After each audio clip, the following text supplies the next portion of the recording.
Bonjour Nargeskel, comment vas-tu? Ça va très bien, et toi? Ça va très bien.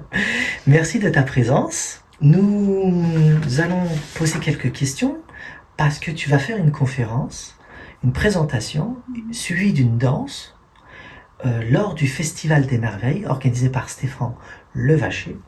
Et le titre de ta présentation se nomme L'Imaginal Soufi, sa formulation dans la danse des atomes. Très beau titre. Très beau titre. Qui es-tu vraiment, Nargeskel? Qui es-tu vraiment? Qui je suis vraiment? Je suis Nargeskel, donc. Alors, je suis danse thérapeute et j'enseigne la danse soufie, donc à Paris essentiellement, depuis maintenant 7-8 ans, je dirais.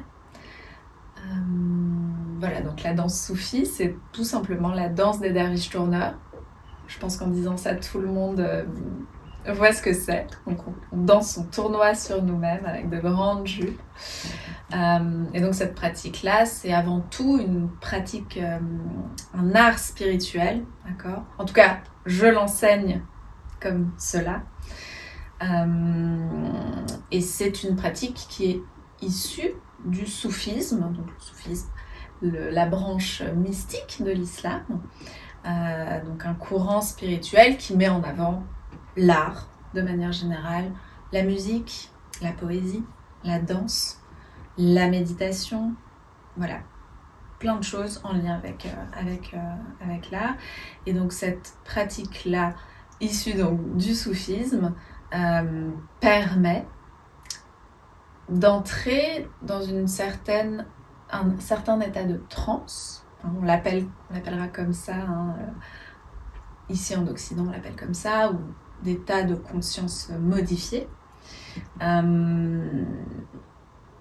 la tradition soufie, on le nommera simplement, on nommera cette transe-là, cet état-là, connexion avec le divin, ou dialogue avec le divin, mais c'est la même chose. Mais ça porte un nom. Oui, ça s'appelle le sama ou sema selon les prononciations, qui signifie l'écoute ou l'audition spirituelle. C'est finalement une méditation en mouvement et c'est quelque chose qui va permettre une transe. Donc, mais c'est une transe qui est consciente, d'accord ? Ce mouvement-là de tournoiement, on tourne vraiment sur nous-mêmes, va nous permettre d'entrer dans un autre état. C'est un état d'être finalement, le sama. On parle de la cérémonie du sama également, lorsqu'on parle de la cérémonie des derviches tourneurs de Turquie que tout le monde connaît. Mais le sama, c'est vraiment cet état d'être, c'est vraiment quelque chose, c'est se mettre à l'écoute finalement de quelque chose, d'une source d'inspiration qui va nous transcender. D'accord ? C'est cette aptitude intérieure à recevoir quelque chose qui va nous transcender.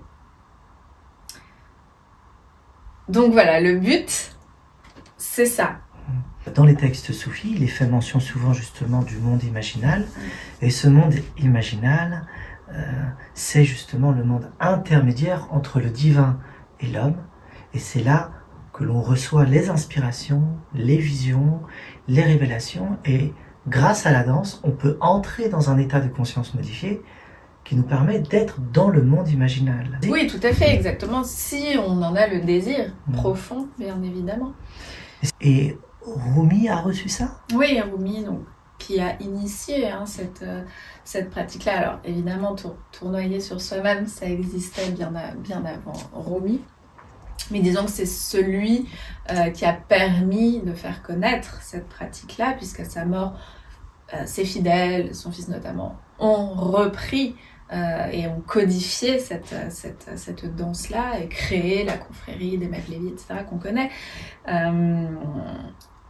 Mais oui, Rumi s'est mis à tournoyer sur lui-même et a reçu par inspiration, on dit qu'il a été pris d'extase, et il a reçu toute cette fameuse poésie que l'on connaît aujourd'hui en tournoyant. Donc il chantait cette poésie-là et ses disciples notaient et retranscrivaient ses paroles. Alors le pouvoir du monde imaginal est incroyable. Exactement. Inspiration, révélation, état de conscience modifié. Pourquoi tournoyer? Quel est le sens de tourner? La danse du sama, c'est vraiment une pratique qui est en lien avec le cosmos. Donc nous tournons sur nous-mêmes pour reproduire le mouvement des planètes autour du Soleil, mais également tout mouvement naturel finalement qui existe dans notre univers. On peut parler des atomes, d'ailleurs ça fait partie du titre de la conférence. Des atomes, du mouvement circulaire, par exemple de la spirale de Fibonacci, des tornades, etc. Donc vraiment ce mouvement de spirale, c'est quelque chose d'extrêmement présent autour de nous. Et cette pratique-là, cette danse-là, fait partie de cet environnement naturel, de cet élan naturel. D'ailleurs, les enfants tournent sur eux-mêmes pour s'amuser, pour jouer quand ils sont petits. Ils le font de manière naturelle.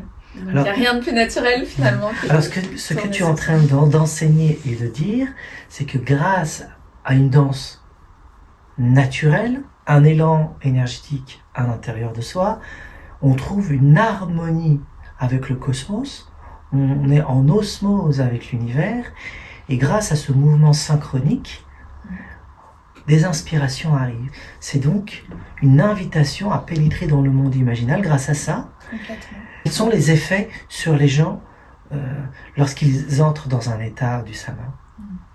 Alors, l'expérience du sama, elle est extrêmement personnelle et intime, si bien qu'il est souvent difficile d'exprimer ce qu'on a ressenti lorsque l'on a tournoyé. Certains effets arrivent plus tard également, donc c'est quelque chose de l'ordre de l'intime.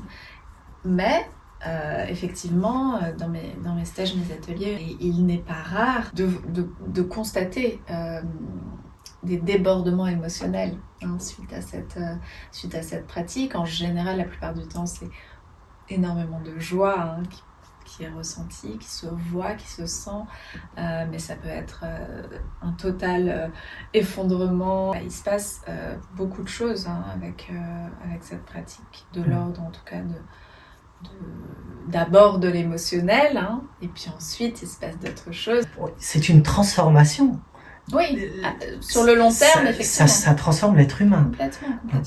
On passe d'un espace, disons, plutôt chargé émotionnellement avec des choses négatives peut-être, ou des blocages. Il y a quelque chose qui se libère en soi, une décharge, des pleurs, peut-être de la joie qui apparaît, pour arriver à des états plus hauts. L'espace imaginal se présente, exactement. Les inspirations arrivent, tout à fait. Et donc c'est une transformation profonde. Si on poursuit le processus, si on poursuit la pratique, évidemment tout dépend encore une fois du désir profond que l'on a, mais si ce désir-là est sincère et que la pratique est suffisamment régulière et qu'il y a toute une démarche derrière, parce qu'encore une fois c'est une pratique spirituelle, donc on n'a pas besoin d'être soufi, attention pour pratiquer la danse du sama, mais voilà, s'il y a tout ça, oui, effectivement, on peut atteindre ces états-là de transformation intérieure. Donc ça pose beaucoup de questions aussi sur le rapport état de conscience modifié. Certains utilisent des psychotropes, d'autres utilisent des techniques de méditation pour rentrer en état de conscience modifié. Et la danse soufie permet aussi de percevoir qu'à travers l'art, on peut rentrer en état de conscience modifié et entrer dans ce monde imaginal et l'exprimer de mille et une manières. Par la poésie, tu l'as signalé. Oui, la musique. La musique également, les peintures. Tu nous présenteras d'ailleurs dans les conférences des peintures en lien avec le monde imaginal. Merci vraiment, merci pour cette présentation, Nargeskel. Merci à toi. Merci infiniment. Hâte de te retrouver lors de la conférence. Moi aussi. Merci.